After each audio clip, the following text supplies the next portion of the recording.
અને કવિ કાલિદાસ ધારા નગરી ઉજ્જૈન જવા નીકળ્યા. રસ્તો ભૂલી ગયા. ઘણી વખત એવું થાય છે, જે લોકો કારમાં પપ્પા મમ્મી સાથે ગયા છે, ઘણી વાર રસ્તો ભૂલી જાય તો પેલું પૂછે, હવે આ રસ્તો ભૂલી ગયા અને ગ્રામ્ય વિસ્તારમાં કઈ જતા રહ્યા.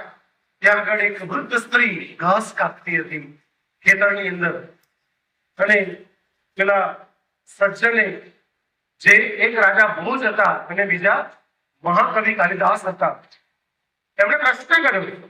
કોને? પેલી વૃદ્ધ સ્ત્રી જે ઘાસ કાપતી હતી, પ્રશ્ન કર્યો કે આ રસ્તો કેમ જાય છે?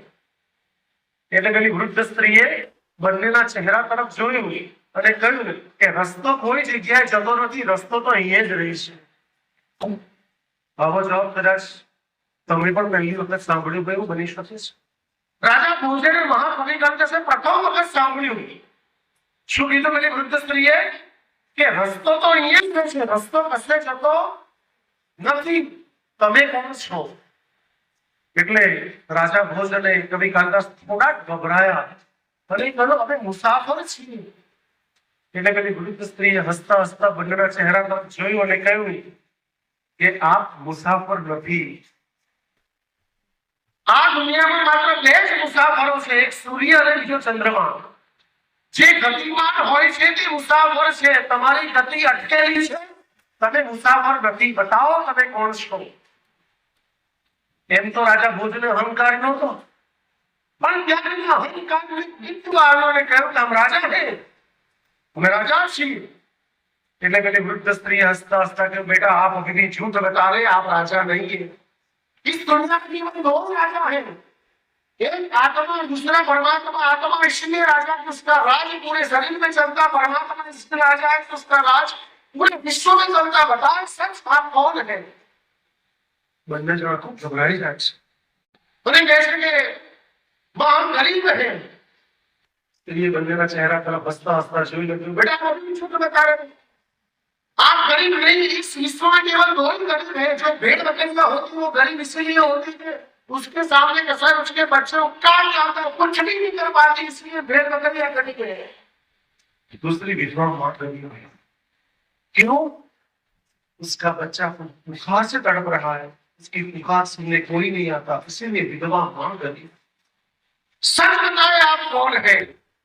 બંને જણા સાષ્ટાંગ દંડવત પ્રણામ કર્યા. અને વૃદ્ધ સ્ત્રી જે ઘાસ કાપતી હતી ને, એના ચરણોમાં સાષ્ટાંગ દંડવત પ્રણામ કર્યા અને માં બતાવો અમે કોણ છીએ? ત્યારે વૃદ્ધ સ્ત્રીએ હસતા હસતા ફરી કીધું કે બેટા તું રાજા ભોજ છે અને તું મહાકવિ કાલિદાસ છે. શું બોધપાઠ આપતા સ્ત્રી બોલે છે? દીકરાઓ ધ્યાનથી સાંભળજો. સ્ત્રી કહે છે કે તમારી પરીક્ષા એટલા માટે લીધી કે તમે સીધો સવાલ પૂછ્યો કે આ રસ્તો ક્યાં જાય છે. જ્યારે આપણા સૌરાષ્ટ્રનો, કચ્છનો, ભુજનો, આખા ભારતનો રિવાજ છે કે જ્યારે આપણે સામ સામ મળીએ છીએ ત્યારે જય સ્વામિનારાયણ કરીએ છીએ, જય શ્રી કૃષ્ણ કરીએ છીએ, નમસ્કાર કરીએ છીએ, નમન કરીએ છીએ. તમે સીધો પ્રશ્ન કર્યો કે રસ્તો ક્યાં જાય છે? તમને એટલો પણ તકલીફ નથી શીખ્યું તમારા પેરેન્ટ્સે કે કોઈ માણસ અજાણ્યું પહેલા મને સવાલ પૂછતા પહેલા નમસ્કાર કરવા જોઈએ? અને એટલા માટે તમને પાઠ ભણાવ્યો છે. દીકરાઓ, જીવનમાં આપણે પણ યાદ રાખવું પડશે.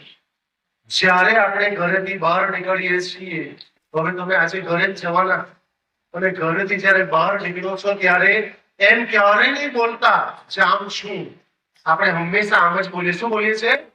મમ્મી જય સ્વામિનારાયણ, હું જાઉં છું, આવું બોલીએ છીએ આપણે. આજ પછી આવું નહીં બોલતા. હવે એમ કહેજો કે જય સ્વામિનારાયણ મમ્મી કે પપ્પા હું આવું છું. કેમ? સાયકોલોજી કેટલો મોડું કહે છે કે તમે જાઓ છો એટલે પાછા આવવાની કોઈ ગેરંટી નથી, પણ તમે આવું છું કહીને પગની ઘરની બહાર પગ મૂકો છો એટલે તમે કઈ સાથે બહાર મૂકો છો પગ, તમે 100% પાછા ઘરે પરત કરશો. ગેરંટી છે.